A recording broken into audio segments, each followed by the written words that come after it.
이 야발은 강, 시내, 개울 이런 의미를 갖고 있거든요.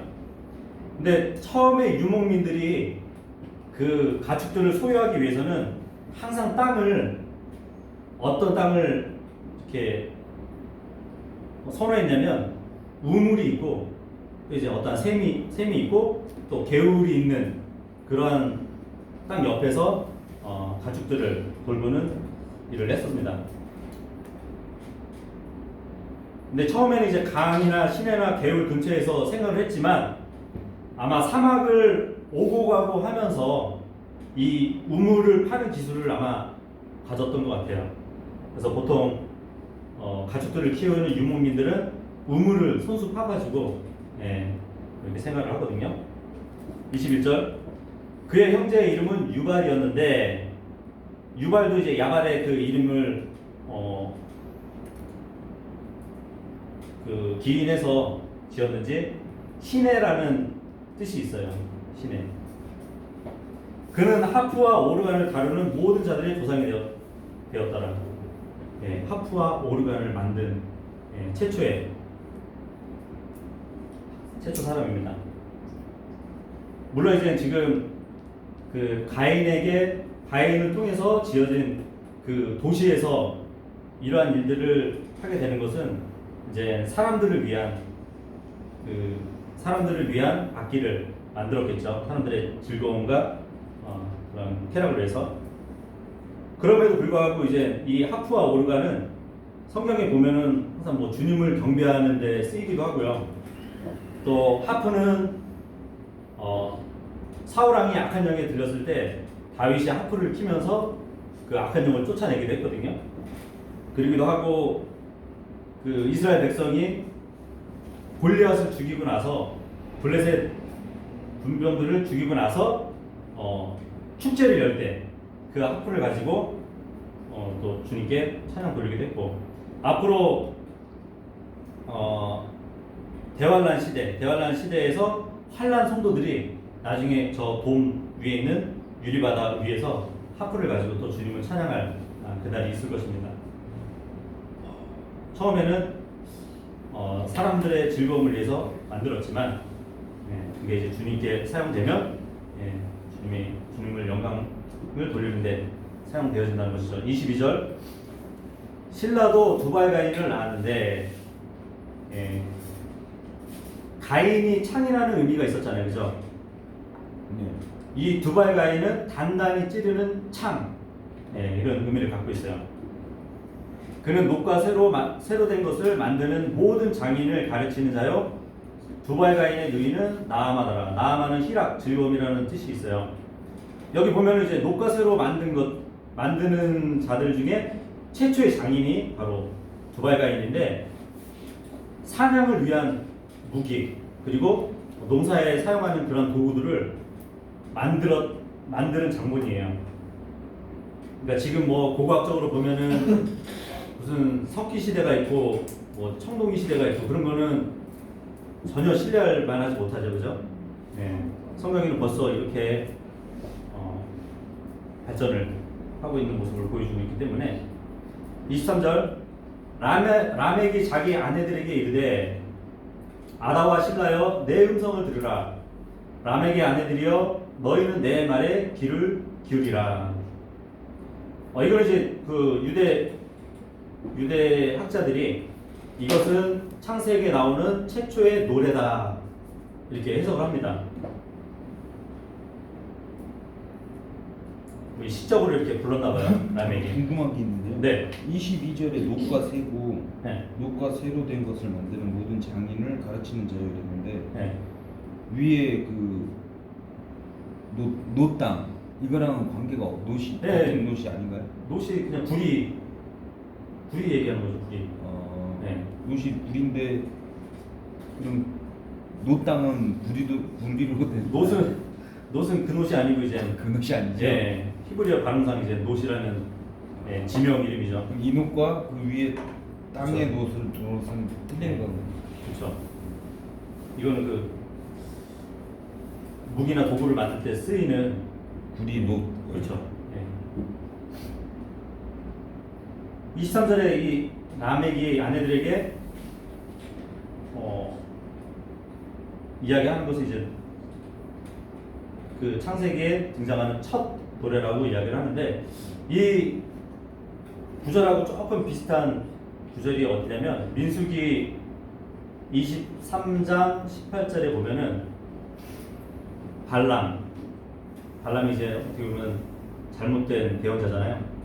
대언자가 비유를 지어서 이르되, 원래 비유를 노래로 지어서 얘기를 했는지 모르겠지만 지금 여기하고 흡사해요. 라멕이 얘기한 것처럼 발락이여 일어나 들을지어다 너 십볼의 아들이여 내 말에 귀를 기울일지니라. 그죠? 지금 라멕이 아내들에게 얘기하는 거하고 비슷하죠. 네. 지금 라멕이 이 얘기를 하고 있는데, 이 지금 라멕이 요 23절 후반에 보면은 내가 내게 상처를 입힌 자를 죽였고 나를 다치게 한 청년을 죽였느니라, 이렇게 이야기를 하고 있는데, 도대체 누가 라멕한테 덤볐고 또 라멕이 누굴 다치게, 그러니까 죽였던 청년이 누군지 우리는 알 수 없어요. 그러다 보니까 이제 그 성경을 해석하시는 분들 중에 보면은 이 라멕이 어떤 적그리스도의 유형을 보여주는 구절이 아닐까 그렇게 생각을 하는데, 왜냐하면 아까 라멕이라는 이름의 뜻이 능력 있는 자라는 뜻도 있지만 이 라멕이라는 이름 뜻에 난폭한 자, 또 정복자, 이런 의미가 또 있어요. 그래서 난폭한 자, 정복한 자, 이 이름 뜻을 가지고 성경을 한번 찾아보니까 다윗의 시에 이런 말씀이 있어요. 시편 18장 48절에 보면 이제 난폭한 자라는 뜻을 가진 라멕의 그 이름 뜻을 가지고 찾아봤더니, 그분께서 나를 내 원수들에게 건지시나니 참으로 주께서 나를 치려고 일어나는 자들 위로 나를 드시고 난폭한 자에게서 나를 건지셨나이다. 이 시편은 그 환란 때 유대인들이 적그리스도를 피해서 다닐 때 그 내용을 보여주는 거거든요. 근데 난폭한 자에게서 나를 건지셨다고, 그 민족을 주님께서 보호하셨다는 그러한 말씀인데, 적그리스도가 난폭한 자거든요. 네, 난폭한 자. 그리고 다른 시편에 보면 140편 1절에 보면 오 주여 악한 자에게서 나를 건지시고 난폭한 자에게서 나를 보존하소서. 물론 역사적으로는 다윗이 사울의 그 진영에서 자기를 쫓아오는 것에 대해서 도망 다녔잖아요. 예, 그 역사적이지만 이제 환란 때 유대인들을 겨냥해서 나온 예언이거든요. 근데 여기서 지금 난폭한 자라는 사람이 바로 앞으로 나올 적그리스도를 얘기하거든요. 지금 라멕의 이름 뜻이 난폭한 자라는 뜻이 있어요. 그리고 정복자라는 뜻이 있다고 그랬잖아요. 정복자라는 뜻을 또 성경에 찾아보니까 계시록 6장 2절에 이 말씀이 있네요. 이에 내가 보니 보라 흰말이라 그 위에 탄 자가 활을 가졌고 관을 받음에 그가 나아가서 정복하고 또 정복하려 하더라. 네. 적그리스도는 나중에 이제 평화라는 그 슬로건을 가지고 정복을 할 사람이에요. 네, 정복자라는 것이죠.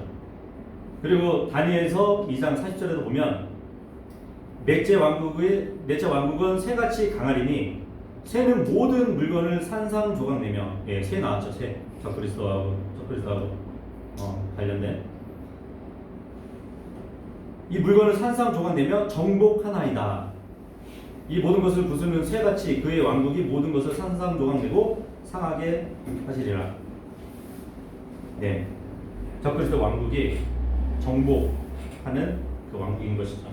그래서 지금 라멕의 이름 뜻을 보면은 이 말씀들을 찾아보면은 적그리스도하고 어떤 상관이 있죠, 그죠? 그리고 지금 라멕이 23절에서 내게 상처를 입힌 남자를 죽였다고 그랬어요. 나를 다치게 한 청년을 죽였다고. 나중에 적그리스도가 다치게 되죠, 그죠? 한 눈을 다치고 또 파란 짝을 잃어버리게 되잖아요. 그죠? 잃어버리기보다는 말라버린다고 그러나요? 그죠? 오른쪽 눈하고 오른쪽 팔이 말라버린다고 그러죠? 그래서 전시회. 네, 그래서 전시안에 나오긴 했죠. 네. 그 자신에게 해를 입힌 자를 아마 그때에도 죽일 것이에요. 누가 될지 모르겠지만. 그래서 이 23절에 이 라멕이 앞으로 올 적그리스도의 어떠한 유형을 기록한 것이 아닐까 이렇게 해석을 합니다.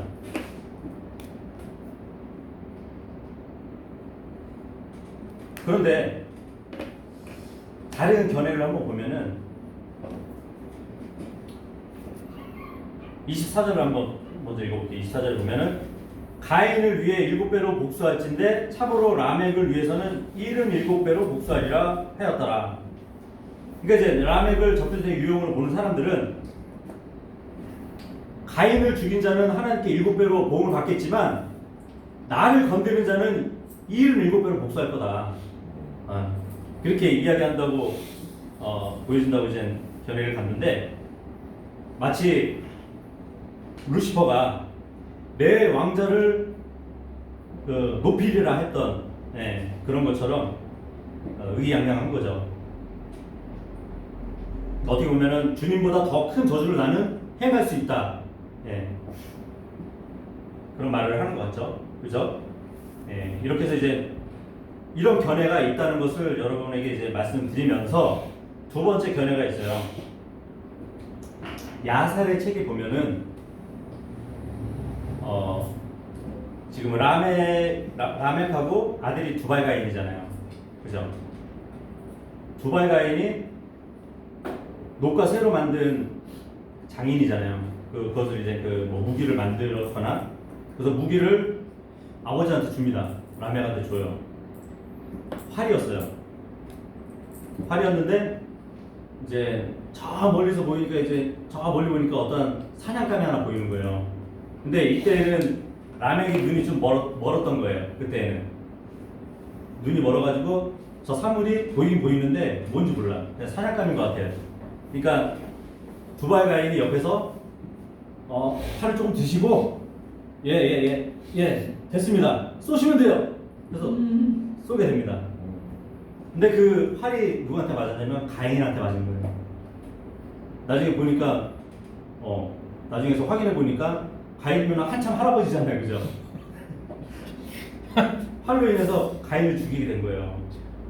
그래서 지금 23절에 보면은 내가 내게 상처를 입힌 남자를 죽였다. 그리고 나를 다치게 한 청년을 죽였다. 이 말은 가인을 죽인 자는 하나님께 보응을 받잖아요, 그죠? 7배의 보응을 받잖아요. 자기가 받게 생긴 거예요. 너무 두발 가인이 쏘라고 해서 쏴서 이제 죽이기 때문에 그 두발 가인 자기 아들을 죽이게 됩니다. 아들을 죽이게 된 거예요. 그 아들로 인해서 내가 하나님께 보응받게 되잖아요.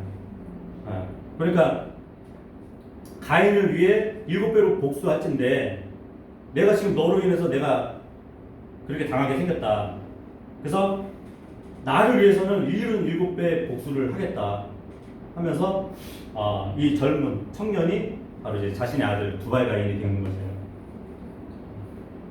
그렇게 이제 견해를 또 하나 갖고 그러니까 전혀 다른 상반된 견해죠.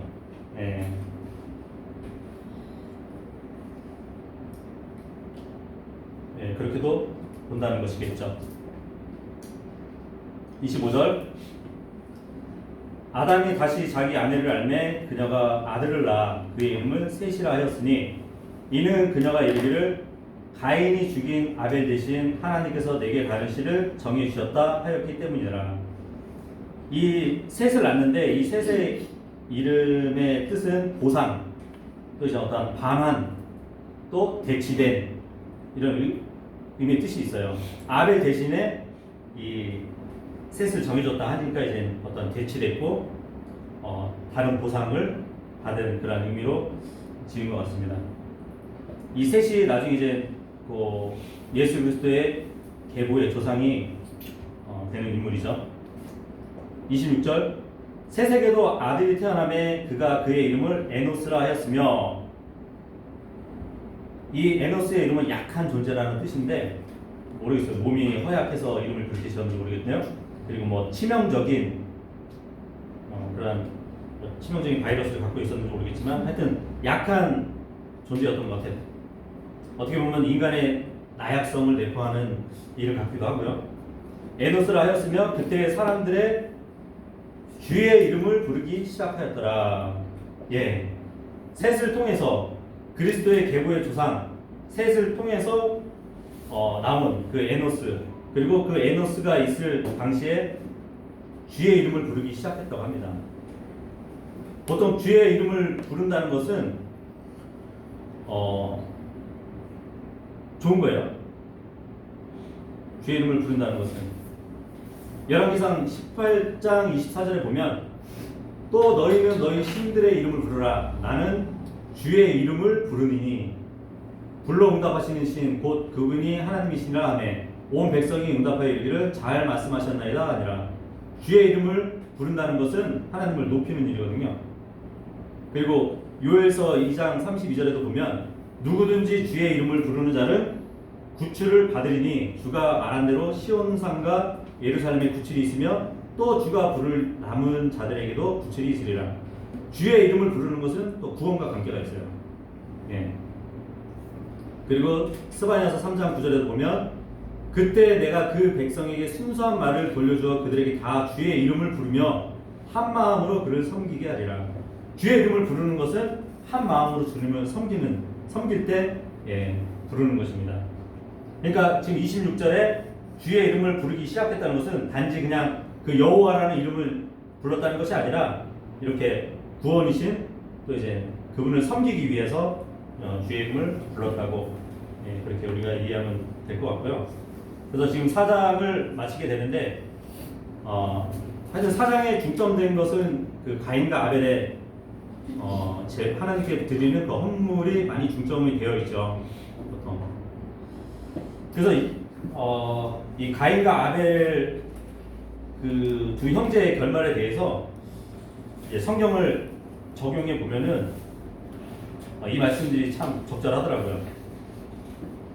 전도서 7장 15절에 보면 나의 허무한 날들 속에서 내가 모든 일을 보았는데, 이걸 이제 솔로몬이 기록하면서 얘기하는 거겠죠.